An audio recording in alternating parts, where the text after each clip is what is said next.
Je reviendrai donc cette fois sur quelque chose qu'on dit souvent, qu'on reproche quelquefois à la loi de 73. On dit oui, à cause de la loi de 73, on peut plus emprunter à taux zéro à notre propre banque comme on le faisait avant, et depuis du coup on est obligé de s'endetter, de payer et de se retrouver avec des intérêts en plus à payer auprès d'autres banques, qui fait qu'on s'endette et qu'on est encore plus asservi à la finance. Sauf que non, la loi de 73 n'empêchait pas d'emprunter à taux zéro. C'était tout à notre propre banque. C'était toujours possible de le faire ensuite. Ça prévoyait juste des mécanismes de contrôle supplémentaires. Donc la loi de 73, c'était pas le véritable problème. La loi de 73 n'a pas interdit d'emprunter à taux zéro à sa propre banque. Mais c'est plutôt le traité de Maastricht qui l'a fait.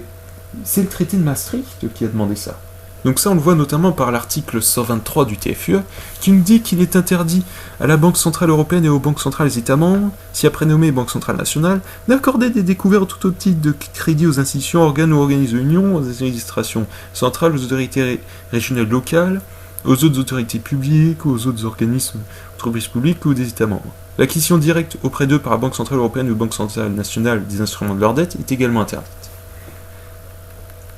Donc, c'est-à-dire que la Banque nationale ne peut plus nous faire crédit.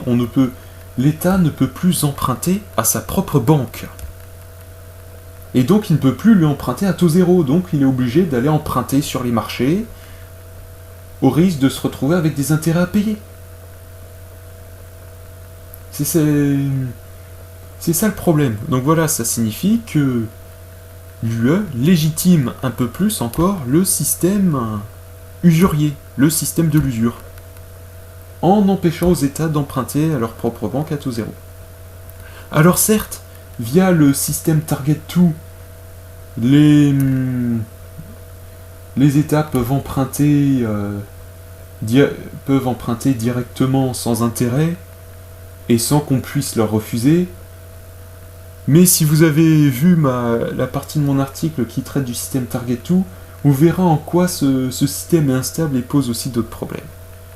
Mais bon, toujours est-il que l'UE ne va pas du tout dans le sens de la lutte contre le monstre de la finance, hein, pas du tout.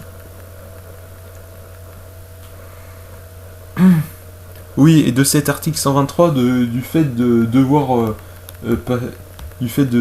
passer par les marchés pour emprunter, sauf si l'UE nous accorde des taux zéro,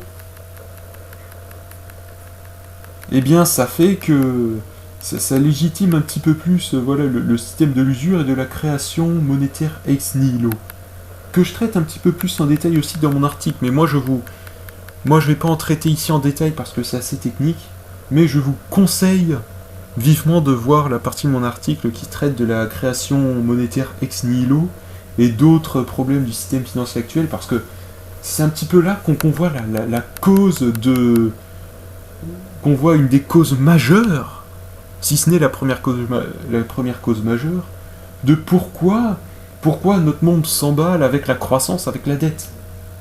De pourquoi la dette est une arnaque. Pourquoi ce chantage à la dette est dégueulasse. Une fois que vous aurez lu ça, vous comprendrez. Maintenant, nous allons passer à la phase des GOP.